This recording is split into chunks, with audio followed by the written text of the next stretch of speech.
friends. Today we are going to install a European Airboot into my US 450 EXC 6 days. So if you look into here, this is the original Airboot with the reeds, and the reeds have been uninstalled. And if you see how big and square this hole is right here, that doesn't have a real good intake track. So the SX Airboot isn't the right air boot to put on the EXCs because the EXCs have a PDS suspension system in the rear. So instead what you do is you get the European Airboot, which is this one,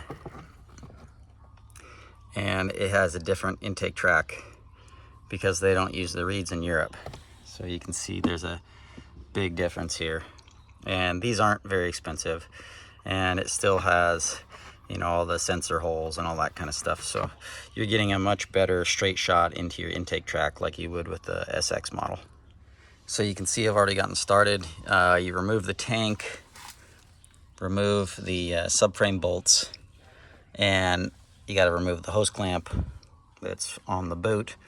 And then basically what you can do from there is tip your subframe up and it'll disconnect your boot there. So just disconnect the sensor right here, and then take the clamp off the boot so you don't scratch your frame and stuff with it on the way out. And then effectively what you're gonna do, if I can do it with one hand, is you're just gonna push the air boot through the hole like that. And then you can pull it out the bottom. So you're gonna remove the sensor, install it on the new boot. Mine's capped off because this is emissions removed. I ride it off-road, and then you just slide the new air boot back up in the hole just like I took it out. I got them out of the bike here. I'll give you a little bit better view before we stick it back in the bike. You can see the difference in the intake track versus the SX style and the original EXC with the reed cage. So you just have to put the sensor back in, and then we're gonna install. Something noteworthy to mention, the original Airboot has threaded inserts in the rubber. The European one does not. So you can screw the original screws back in there, but something that I did not do when I ordered is you could order the screws also, but I have a bolt kit for my bike, so it doesn't really matter. But these are the original screws from the EXC Airboot.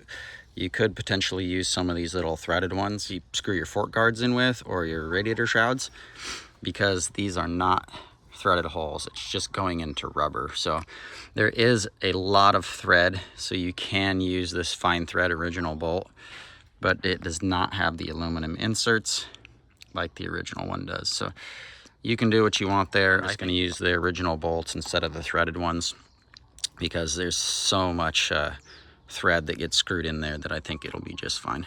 This is a step I think people can make it overly difficult on themselves.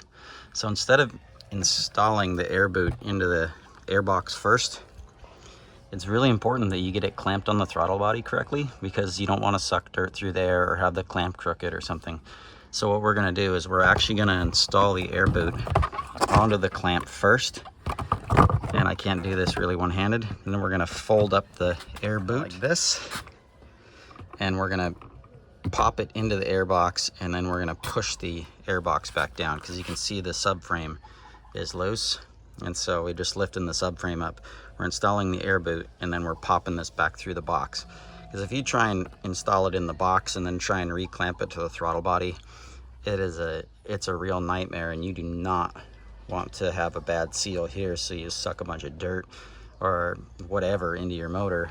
And so it's a lot better if you were to install it and then pop it back through the airbox, because this part is, there's no real seal or anything or screws or anything that holds the Airboot into the box. You just pop it through.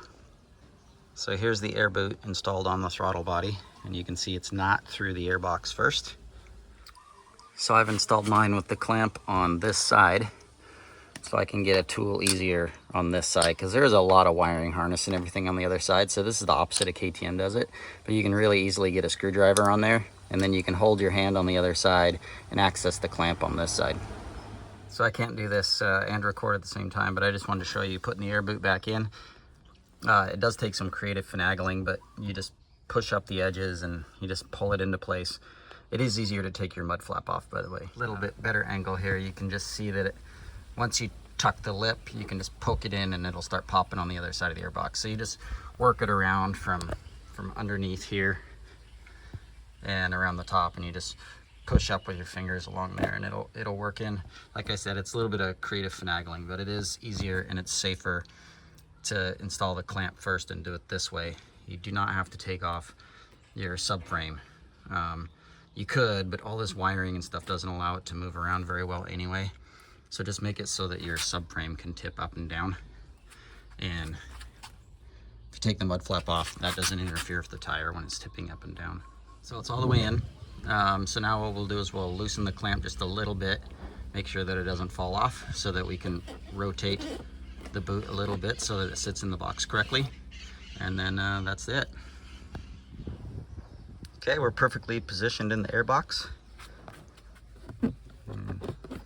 Nothing behind it, and there's a very, very clear gap between the shock and the air boot.